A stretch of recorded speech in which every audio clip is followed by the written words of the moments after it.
We're You live with this is Sam from Wandering Willow and Courtney from Not a Niche. We are excuse me, we are scholarship recipients for the Abundant Money Mindset program with Terry Lee, and we have Axel.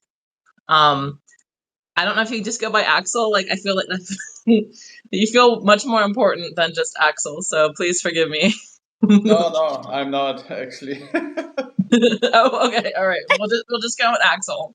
I just see I Dr. I call Axel him Dr. Meyerhofer. Axel. I don't know why, but it's just what formulated in my mind, like in email correspondence, and I've just kept it.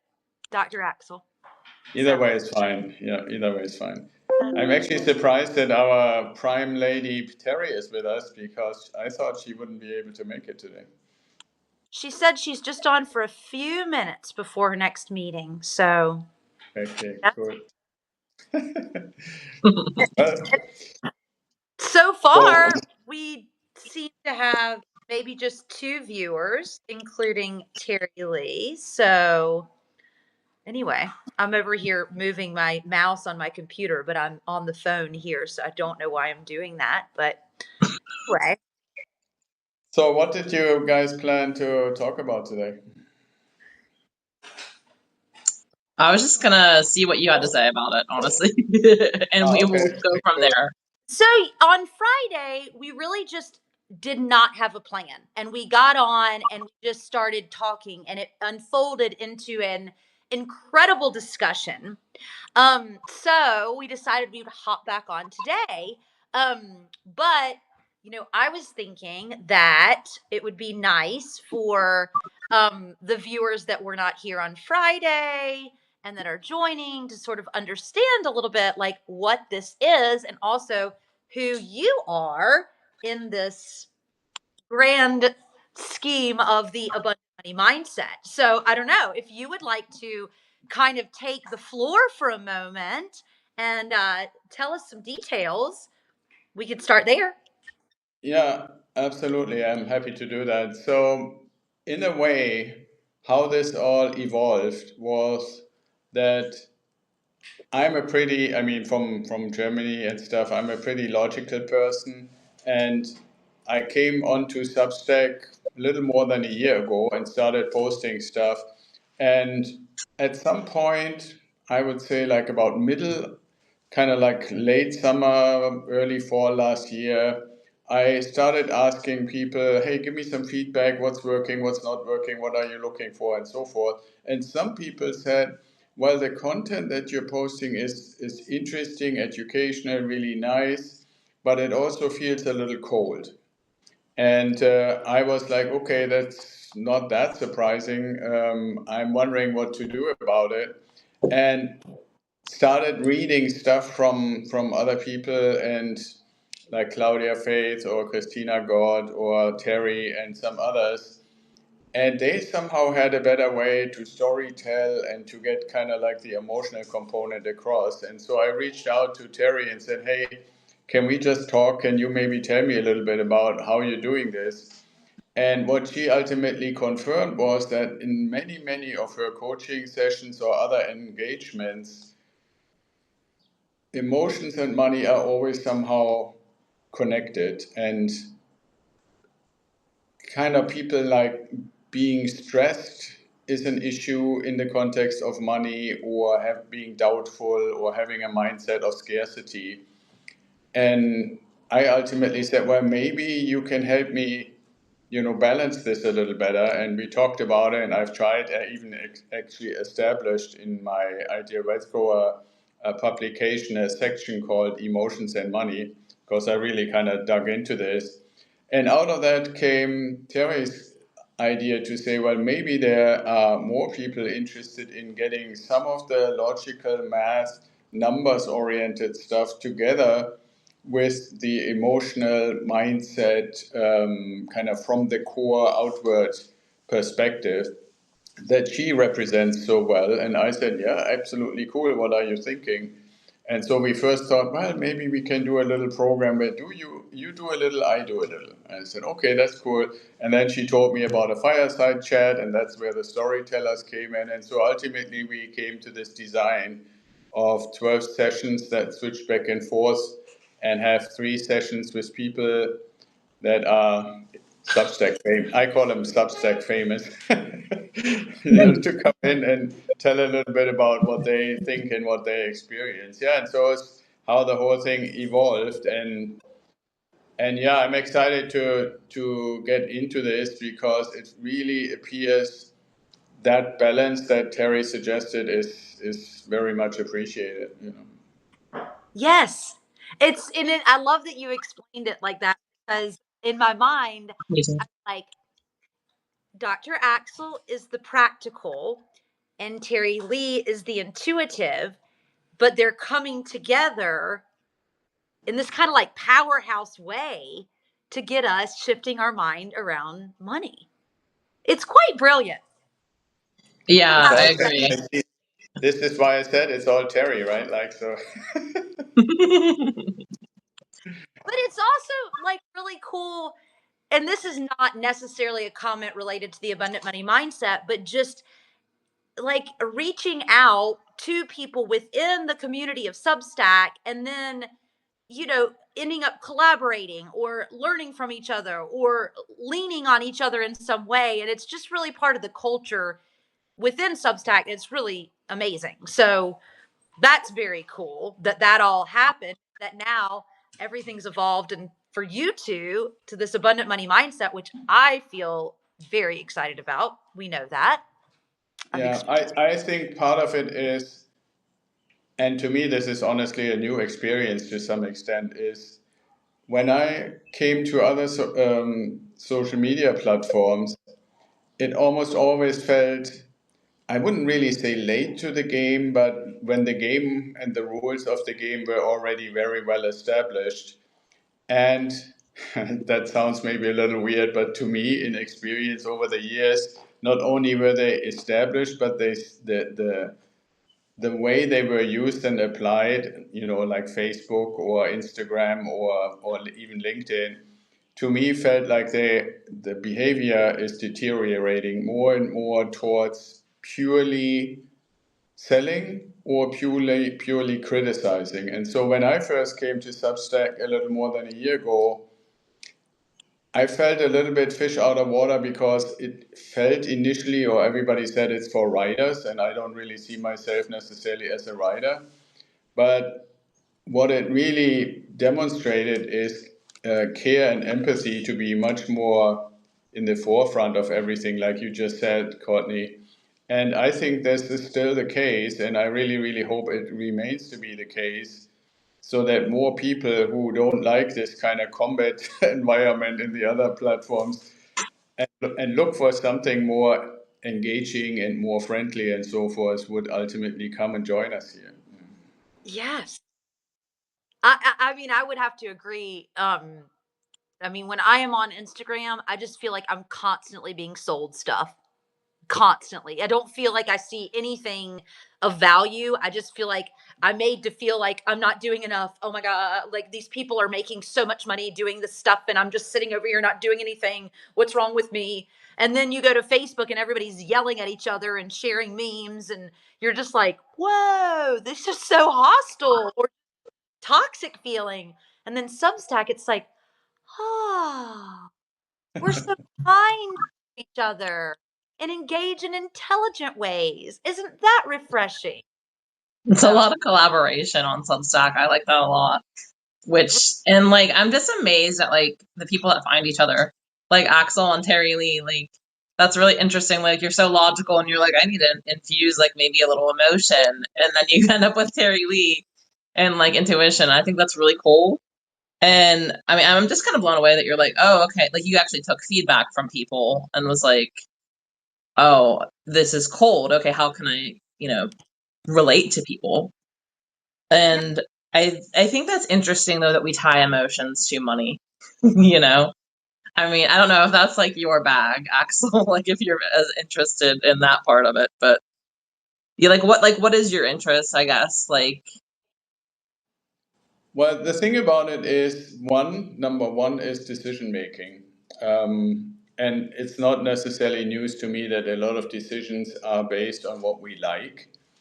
not really first and foremost, do we really need it, right? Like one of the things that I do in our mentoring program, when somebody comes and says, okay, I'm fascinated by this idea, Wealth Grower and this time freedom point idea, how can we start? And my first suggestion is always, let's first identify the status quo. Where are you? How did you get to where you are? What are basically your financials?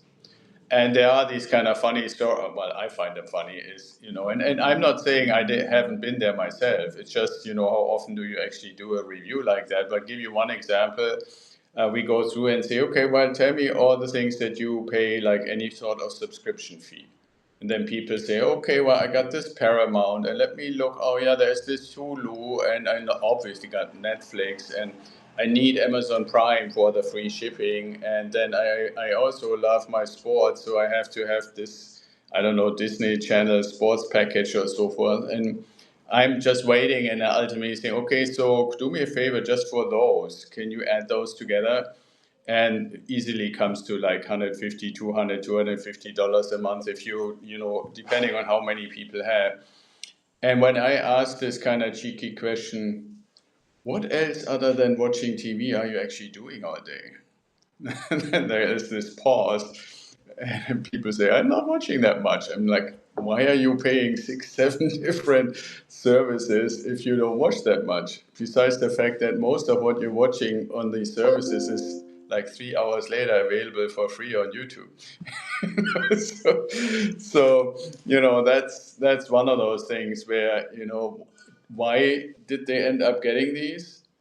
Not because they knew that they would get the value that they pay for, but because there was maybe some friend who said, oh man, I saw this awesome TV series that just started on Hulu. You gotta see this, right? And you finally get around to do it, you binge watch it for a weekend, and then you have your subscription for the next 15 months or so.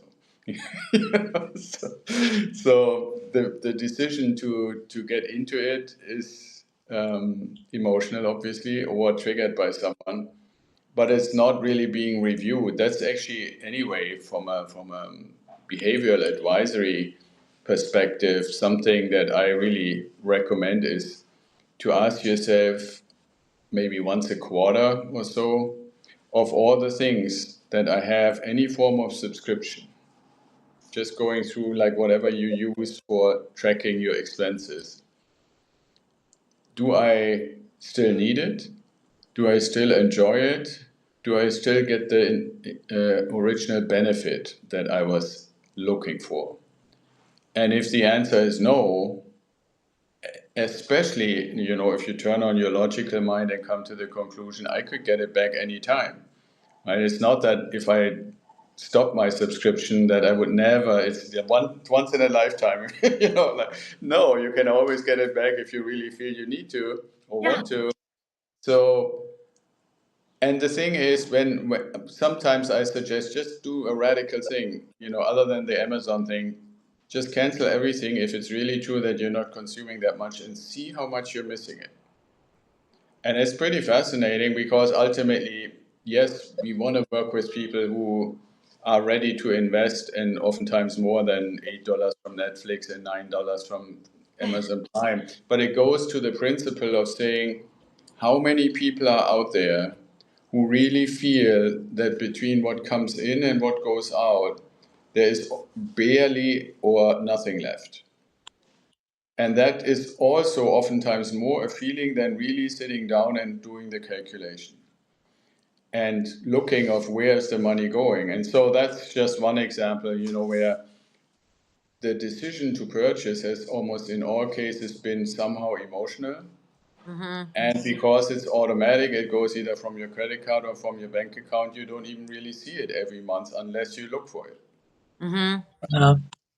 So if you are willing to say, okay, that emotion was great and it gave me a certain set of satisfaction, but now I'm turning on my rational mind again and look through that lens, just to answer the question, is it still relevant? Does it still make sense?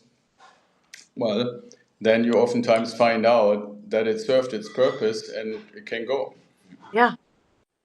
I love that you brought up subscriptions. That is like a battle I have with my husband all the time. So, do you work with couples? Yeah, I think that's my main question. Like, how do you work with couples with this? That's a great question. Well, one of the things is, at least in theory, I would say, and I've been married for almost 40 years, so I maybe know a little bit about it, but in theory, you would say, what am I using the subscription for if we look, for example, for any kind of like TV stuff? Yeah. And there can be all kinds of different purposes, but the hope, I would say, should be that at least one of the purpose is to spend time together. Okay. Yeah. So if that's one of the purposes, then the next kind of logical question from that follows, okay, what are we enjoying watching together when we spend time together? Then Mm. maybe you can say, okay, well, for those things, those are kind of like at least on the pile of keep. And those things where we clearly know that they don't serve that purpose, if you acknowledge that to be one of the purposes, they can go on the pile of, well, maybe or no, right?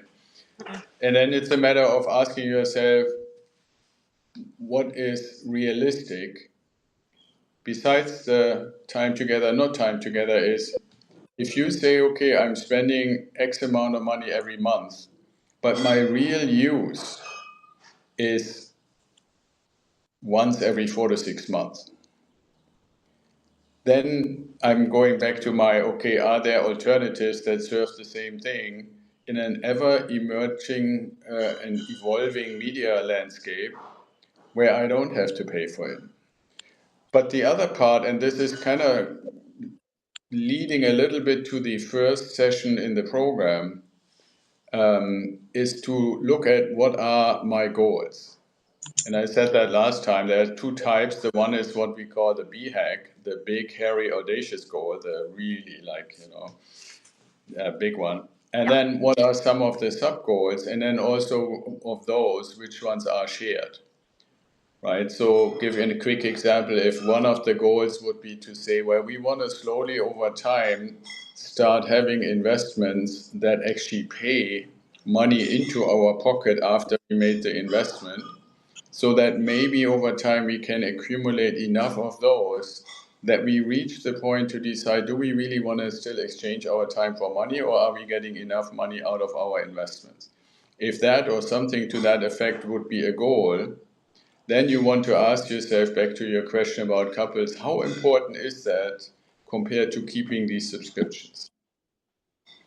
Right? So if you come to the conclusion, okay, if we were to be able to take $100 or $200 a month out of these subscriptions and invest them to get closer of fulfilling that goal, and that's important enough to you, you can let go of them much, much easier than when you don't have anything associated with it to say, well, what gets different, what gets better if I don't have these anymore? Well, there's a strong motivation. If a goal is really honestly a true goal, it can be a very strong motivator to say, okay, every time I'm thinking, well, I missed this show that I used to watch on Hulu, you can say, but I'm doing something with what I'm saving here that is more important to me. So here's a, Wow. Yeah. if you don't mind, do you, and I don't know, maybe you, I'm just going to ask it. Do you recommend that couples combine their incomes or keep them separate? Well, I have always had it, like my wife has always handled our money, and I'm basically making it and she's spending it for the most part. I'm not saying that should be that way. I know and realize that some people like to have the freedom of a certain amount just for whatever they like to spend it on. But it's not so much, is it all in one account or is it in multiple accounts? It's more the visibility of what happens to the money, and are we really seeing it to be our money rather than your and my money, right? So there's a little bit of a sequence to that to say, okay, we acknowledge we bring in money from whatever source, and whatever comes in is our money. And how do we want to utilize that? For what purposes for what things are we going to spend it on. And I believe strongly we're not getting educated about it in school. And we're, in most cases, most clients that I've worked with, at least at the beginning, they don't talk enough about it. Yeah. I mean, we're guilty of that. You know, I got married at 35. So at 35, you're pretty like, you know, kind of like, I'm doing my thing. I'm not trying to attach to you. And my attitude was like, I don't want anybody telling me when and where I can spend my money. So if I decide that I want a new mountain bike, I don't want somebody telling me, no, you shouldn't do that. So we have kept our finances separate and not really thought about ours. And now I found myself thinking maybe that's not the best approach. Like maybe we could, even if we don't merge bank accounts, think about things more as like our unit, our life, our finances together. So I'm asking that because I'm kind of in the middle of a little shift there. So yeah. Yeah. Well, and one thing is, beautifully as it is nowadays, technology-wise, to do that, in a case like you just described, if I were your coach or mentor, I would want to, adjust the language, which is an indication of mindset, hint, a one money mindset program. But the other part about it is also,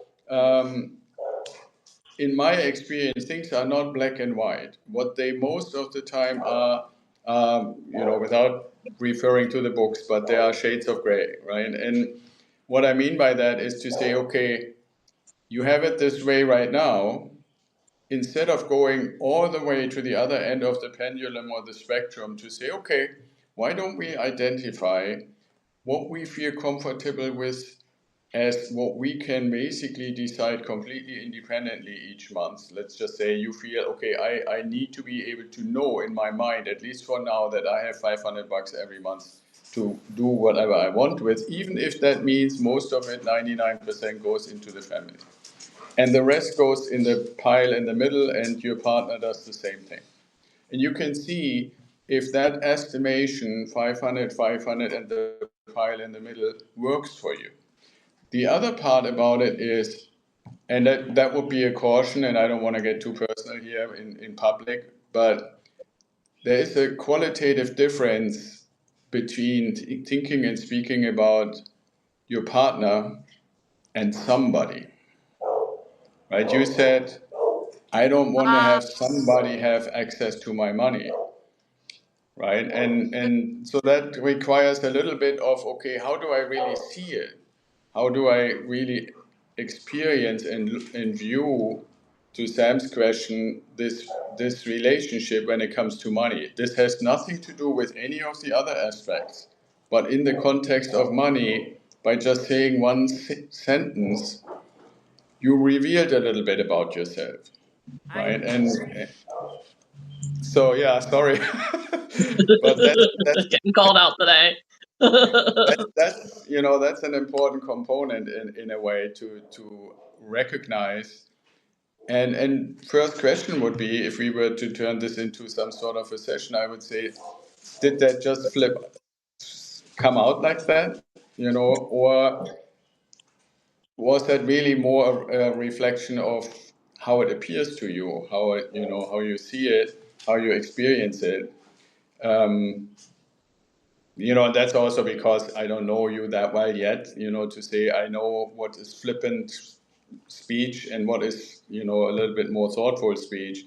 But those are the kinds of things when you go to mindset and ask yourself, what does it really mean in our program in bigger picture that we want to talk about mindset? Your language reveals a lot about your mindset, right? And so if you say, okay, well, I want to have a better relationship with money and investing and so forth, it starts with how do you think about it? Not just in the context of how many bank accounts should be and who has access to what and who needs to ask, not permission, but like in an informative way, should we do this or not?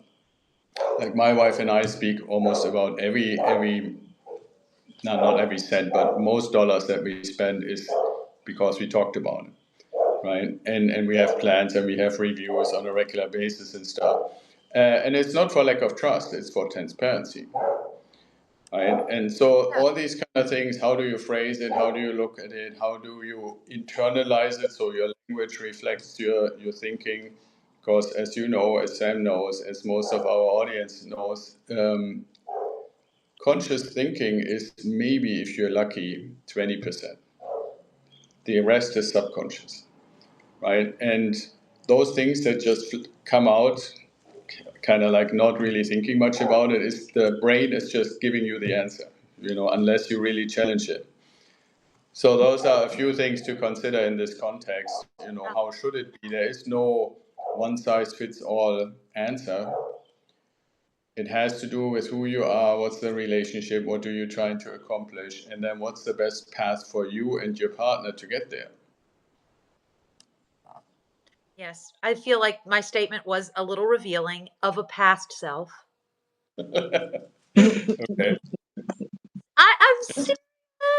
I'm making like conscious efforts because really, like, our conscious impacts our subconscious. And if we switch our subconscious, then that will in turn flip the subconscious. Did I say that right? I understand what you mean. I'm actually looking at it, and I did a little bit of research into this when our daughter was tiny.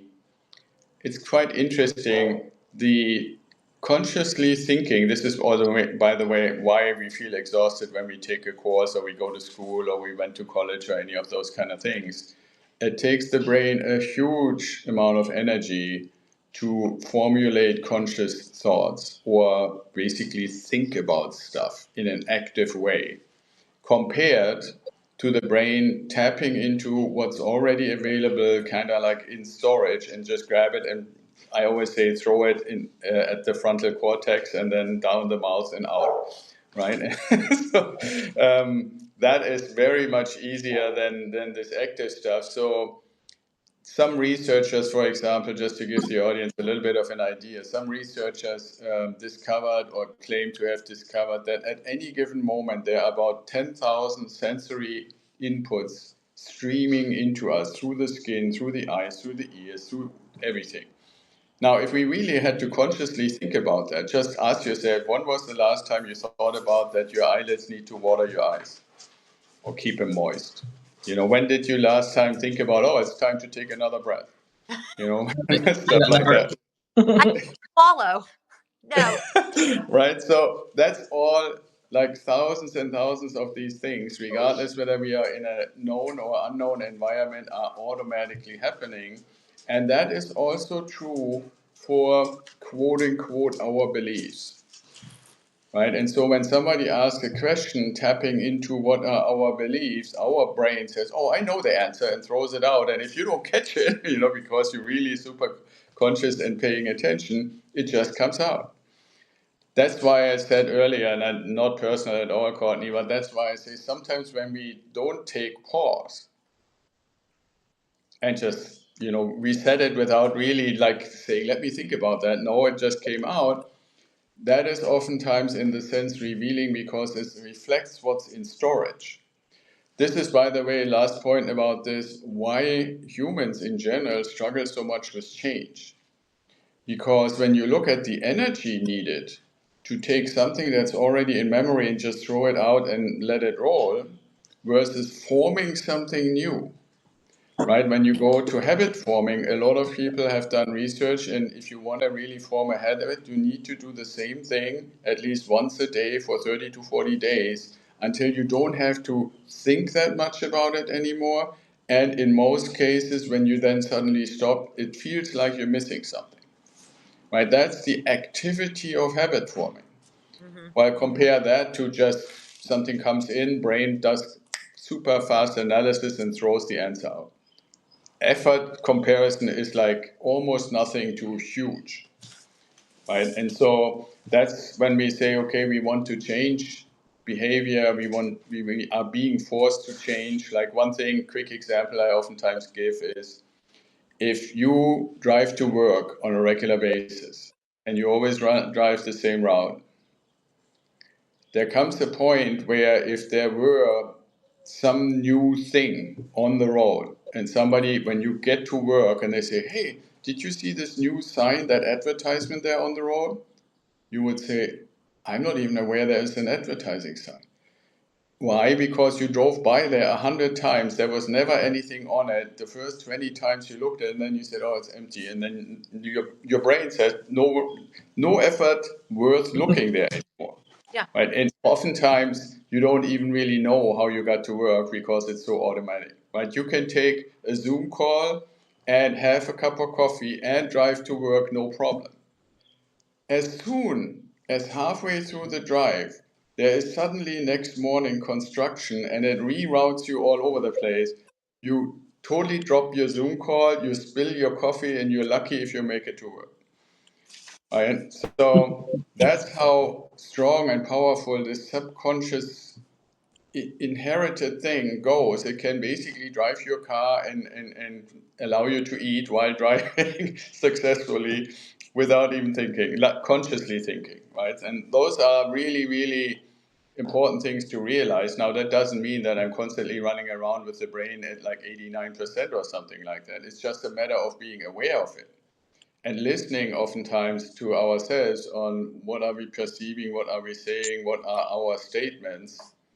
And if you can, this is kind of like the reflective component, ask yourself, is that what I want to say? Is that who I want to be? Is that how I want to be in the relationship with my partner? Right? And then if you say, well, I'm not quite sure, this is an interesting and important component. If you're not quite sure, to be willing to make the effort to say, well, maybe that's enough to talk about. Not because you know the answer. Your partner may be like, I love the fact that we have separate bank accounts. Okay, cool, right? Then we're actually doing something for each other, not against each other, or kind of independent of each other. So it's totally possible, but if you never bring it up, how do you know? Yeah.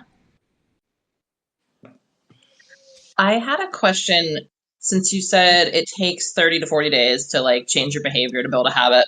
So if you're doing something quarterly, because I think I heard you say you check in your finances with your wife like quarterly. So how do you build a quarterly habit then? Google Calendar. Okay. Yeah. Fair enough. So I'm not any better than anybody else. It's just, if I know that I wouldn't remember it or, just recall it out of habit. And this is kind of a funny little thing. Nice that you asked that, Sam. I learned that, a lot of people start using their calendar only for things that are not for themselves, like appointments and meetings and stuff like that. And I encourage everybody to put all your stuff on there too, right? Which, like, one of my own stuff would be to check in the finances. And the interesting thing is, by the way, I mean, this is not like a half-hour check-in, right? It's basically my wife and I checking in the sense of, is there anything out of the ordinary that we need to pay attention to? And oftentimes she says, no, all running like before, all good to go. Or she says, well, we're running short on this, or this thing is coming up, or whatever. Right? It's not drawn out things, but it's also easy, if you don't put it on your calendar, to not do it. Yeah. And forget it, right? So, like, certain payments we put on our calendar, because people always want to book my time, so we also put our errand runs on the calendar when we go, buy something or want to go run errands, for example. We put on, there's farmers markets in our area, and we put the farmers markets on the calendar so that if we decide we want to go, that we actually have the opportunity and not another Zoom meeting that's my assistant put there or something. So, and see, going back to what Courtney said about partnership, right? We have it, my wife and I both have a Google Calendar, but whenever one of us puts something personal or private, if you want to call that, on the calendar, we also block it on so she puts something like go buy X, and then I go on my calendar and put that on as well, even though it appears twice, because what I have on mine means my time is taken and I can see what's on hers. You can, on Google, you can have like 5 or 6 different calendars of different people all showing but your own time is really only blocked when you put it on yourself, right? So the thing that it does is it gives you a tactile activity to recognize that your partner put something there.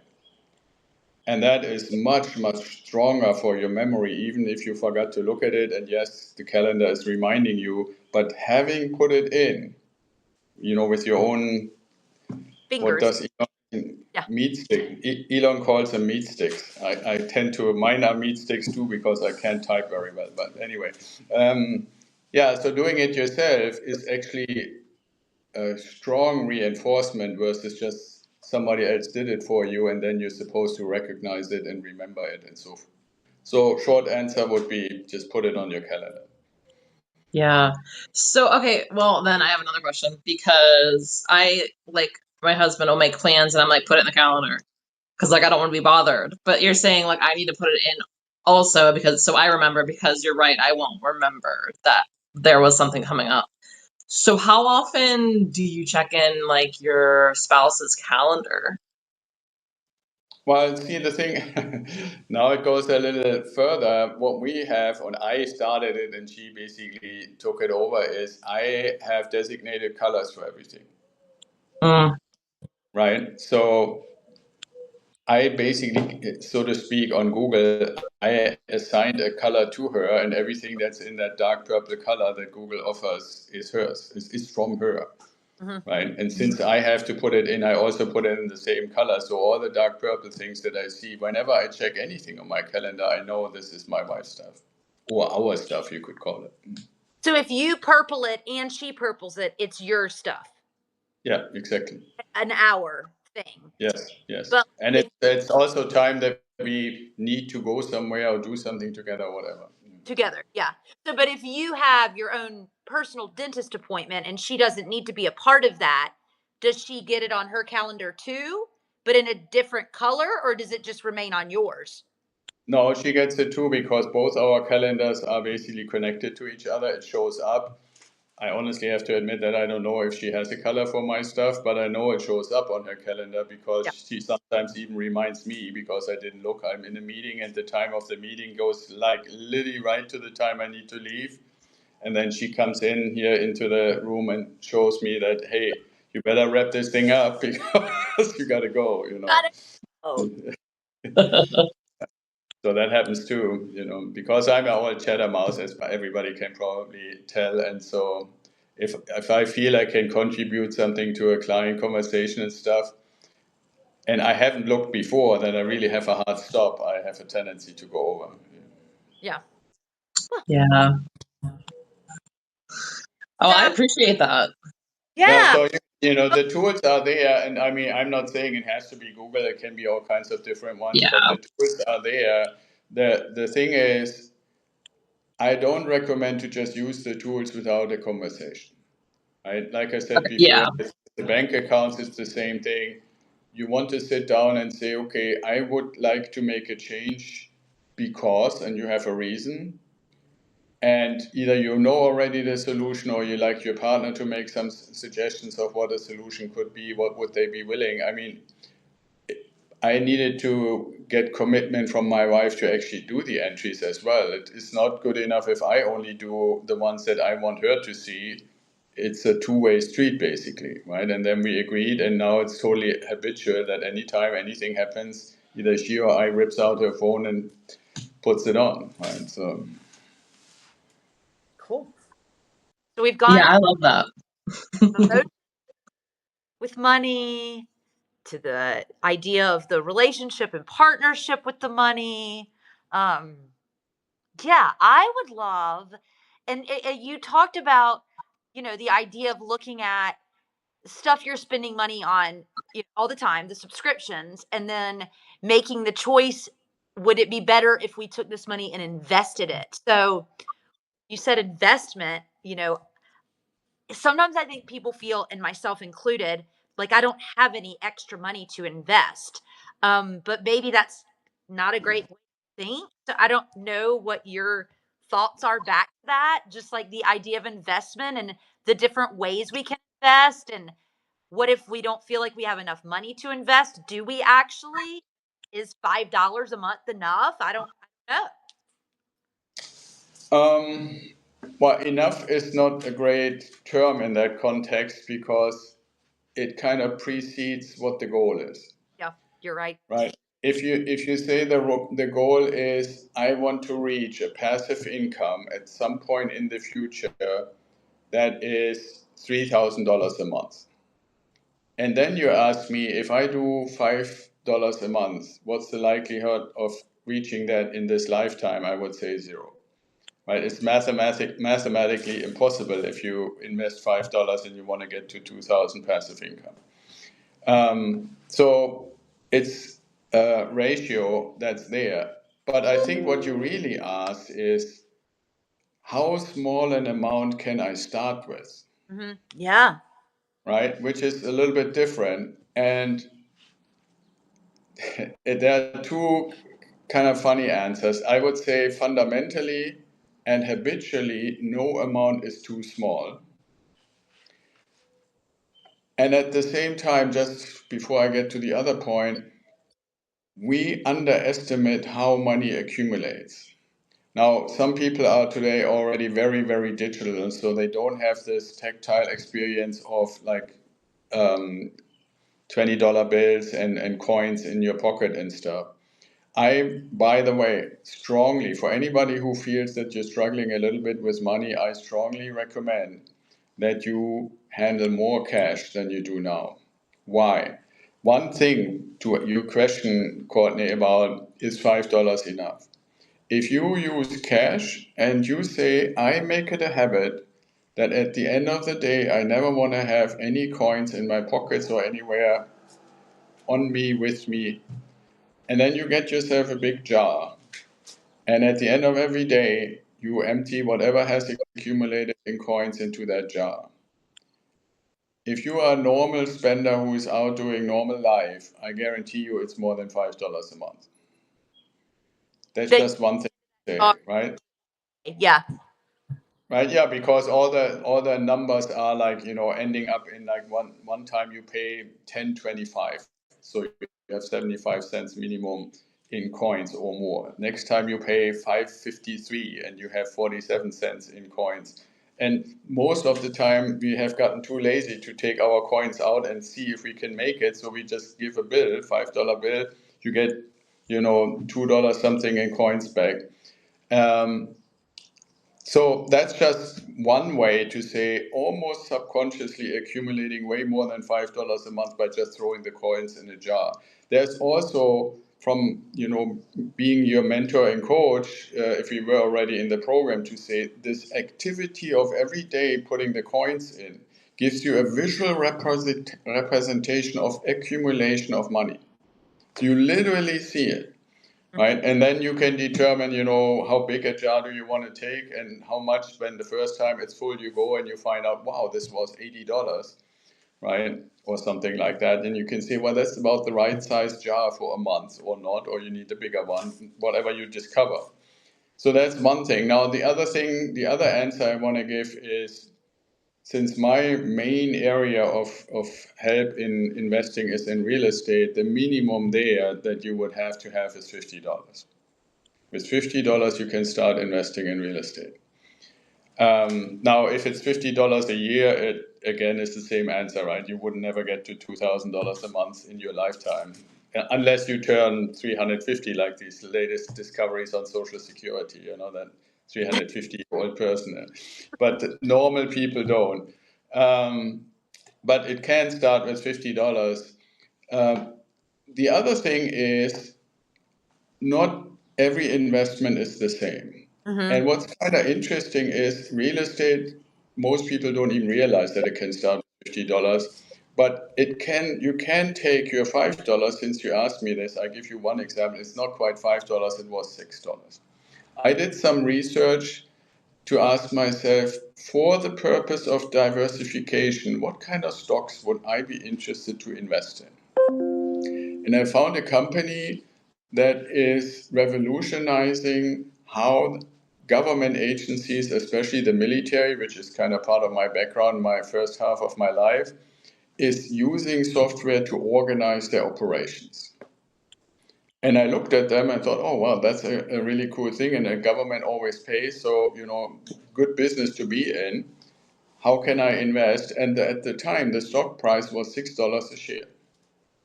And this was in about March, April 2021.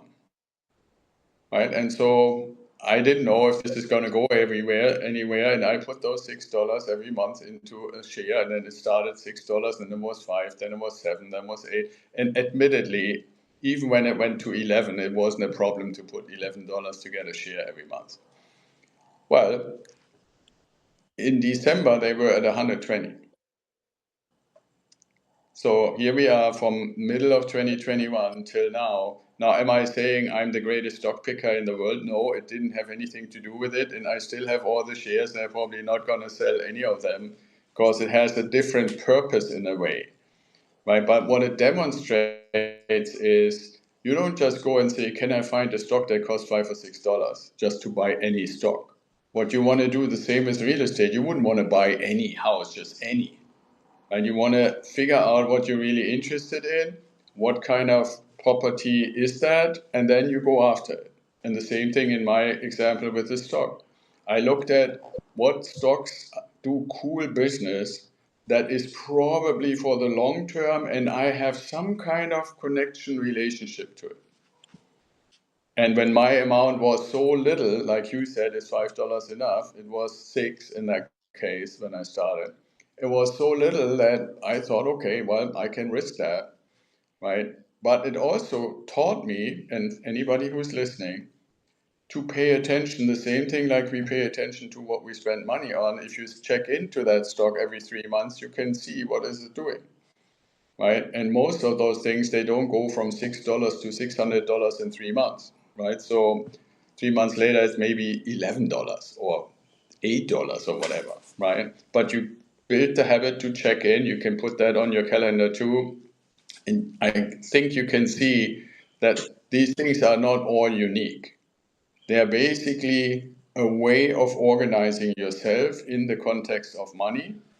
And there's one last thing I want to say, because this otherwise ends up being super, super logical, and that is, I think what we are often missing is to celebrate our small wins. Yeah. And it's not dependent on whether it's completely your responsibility. When those first few shares went from $6 to $12 within a year, we didn't really have a party, but we kind of celebrated, because they doubled. Yeah. And when we had our real estate investments for the first time making more than $1,000 a month in positive cash flow in passive income, we had a little celebration, I would. right? And there are many things where you say, this is why I start, this is what I want to accomplish, and then identify what are reasonable milestones on the journey. Whenever one of those happens, celebrate. Oh, I'm very interested in the real estate investments. So, I mean, it sounds like if you're getting $1,000 a month, then they must be people are renting them out in some capacity, either Yes. Airbnb, long-term rentals. Yeah, long-term rent, just normal houses that are rented. Yeah. Now you Cool. need more than one typically to get $1,000 a month, but yes. $1,000 a month on top of the mortgage. While positive cash flow is defined of after you paid everything, the mortgage, insurance, property tax, property management, whatever reserves and so forth. And then whatever is left over is basically your positive cash flow. You could basically say that's the money that theoretically I could spend and make any difference. Nice. Yeah. Cool. Yep, so that's, but it also applies on a much smaller scale with like some stocks or some other stuff, we had a little celebration because from one sale of a property, my wife and I decided for diversification, let's buy some gold coins. And we were not very knowledgeable about it, so we bought them when the ounce of gold was 1,500. And we just recently had a little celebration because it reached 3,000. So it doubled. Yeah, and the coins are just in the safe, doing nothing, just laying around. But why not celebrate when the ounce is twice as valuable now? Yeah, because that celebration like encourages you somehow doing that same sort of thing. Well, it's also much healthier than constantly fretting when something isn't going quite exactly the way you want to, right? Because I can tell you, just to this example, to the $6 stock, yes, they reached ultimately $120 a share in December of 2024, and now they're down to 85. Now, if you go onto the media, there is, I don't know, probably hundreds or thousands of people who are complaining about, the world is ending and the company is going bankrupt. And I'm sitting here and smiling and saying, I bought them at 6. 85 is still awesome. nothing, nothing, nothing to complain about, right? Like, but it's a matter of perspective, right? And if you say, well, So on that true. journey between 6 and 85 and even 120, I had 6 little celebrations that I can very well remember. Right, it's a totally different perspective. But if you bought at 120 because you thought it's going to be 5,000 next year, and then it goes to 85, then you're obviously in a totally different spot. Yeah. And I'm not saying I'm infallible. I had cases where I invested in something and it didn't go in the right direction. Again, I have found in my life, I would say, there are a few words that seem to have way more importance than other words. And one of those really important words is the word balance. Balance. Oh, yeah. Right? And if you ultimately can say, on balance, all the investments I've made, the number of bad ones is still relatively small compared to the good ones, then it's all good. Right? Then you can cope with any kind of loss or disappointment much better than the other way around. Yeah. Like big picture thinking. Well, but it's also, being willing to check in regularly with where do we stand. There's actually, by the way, for anybody listening to us in the context of stock investing, I'm a huge fan, even though I look every 3 months, but I know the real answer, the real good suggestion is from a German guy named Andre Costolani. His prescription is buy the stocks that you like for good reason, take a sleeping pill, wake up 10 years later and celebrate. And there is not one time window that you can take between 1900 and 2025 where you didn't make a profit in a 10-year window. That's pretty eye-opening, I would say. Yeah. Yeah. Now, some 10-year windows you made huge profits and some you made only a little profit. But if all you wanted is you put your money into something that made you more, it's, take that pill. Now, the rest of the life would have to be handled by someone else then, but, the concept of don't run after it on a daily basis. Don't go crazy just because one day or 1 month it went down. Like in my case, in 3 months it went down from 120 to 85. I don't mind since I got it at 6 and 7 and 11, Well, it'll probably go back up too. You just have to wait. Yeah, definitely in the next 10 years.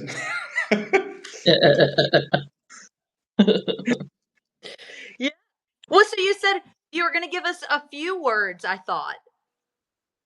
You gave us balance. Yes. That was the most prevalent in my mind. One of the other ones that I find really not quite as important but similar is the word conviction. And there are others. It doesn't have to be exactly that word, but something with a similar meaning where what you do because you're convinced of it. That has a little bit to do, you can use other terms about how strong is the foundation that you're standing on. How strong is your conviction, right? Like as I mentioned, I invested in this company because I looked at what they do. And to me, it was clear this is a brilliant business idea. And as long as they execute on that, and has no other way than growing, right? And there are other things like nowadays, if you look in the news, if anybody is sensitive to that, everybody is bashing Tesla and Elon Musk. And I have stocks in the company, when I look at that, and by the way, no investing advice here on our live stream here, just so that we're sure to say this. But when I look at it, I look at what do they have in their pipeline? How much is that going to change the world? It's probably this year the last time that we have an opportunity as we have it right now. If you are convinced and convicted that what they are doing is truly going to change the world, it's kind of like the same situation like the $6 in Palantir 2.5, 3 years ago, right? But it's, how do you balance? If you take that first word, balance is you don't want to put all your eggs in one basket. You want to have real estate, you want to have gold coins, you want to have some stocks and a few other things. But then how convinced or convicted are you that this is something that has merit and long time runway?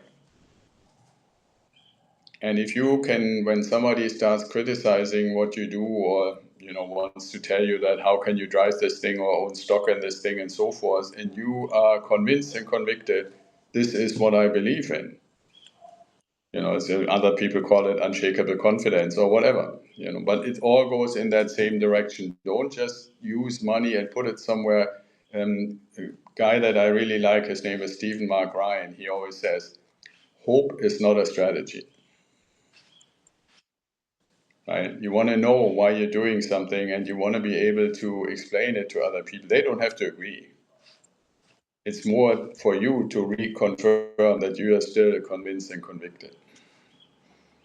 And that makes me think that a little emotion in there. Yeah, absolutely. Wrong.